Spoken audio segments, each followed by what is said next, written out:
New ways of doing things are rarely adopted all at once, but tend to spread gradually as people learn about the innovation from others. The adoption process is often decentralized, undirected, and bottom-up. In this sense, it is similar to the dynamic models studied in previous chapters.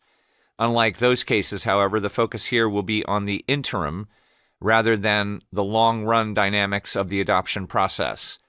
Does the rate of adoption accelerate initially and then taper off, or does it start up slowly and only accelerate later on? How long does it take an expectation for an innovation to spread to a large proportion of the population? As we shall learn, the answers to these questions depend on the structure of the social network through which people interact, the gain and payoff realized by switching from the old to the new way of doing things, the factors motivating people to adopt, and the amount of behavioral heterogeneity in the population. Chapter 11 is concerned with the question of what motivates people to adopt, and explains that different types of motivation leave a characteristic footprint on the shape of the adoption curve.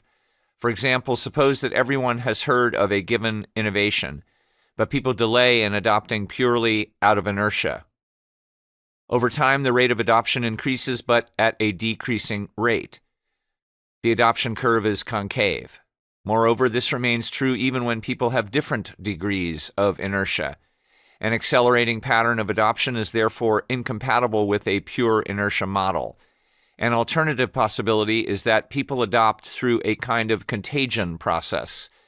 The probability that a given individual adopts increases with the number of prior adopters with whom he comes in contact.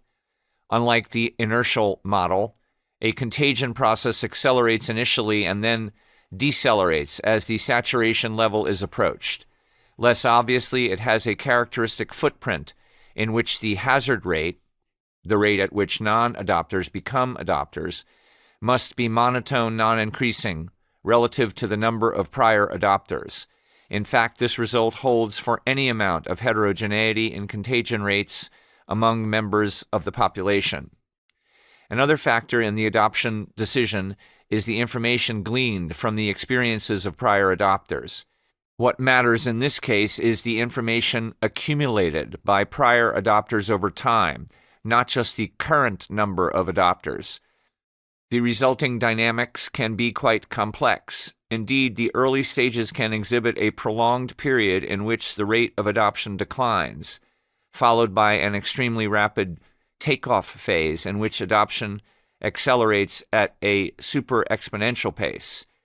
Chapter 11 applies this framework to Ryan and Gross's landmark study of the adoption of hybrid corn by Iowa farmers in the 1930s and 1940s. The analysis demonstrates that the dynamic pattern of adoption is most consistent with learning from observation rather than contagion.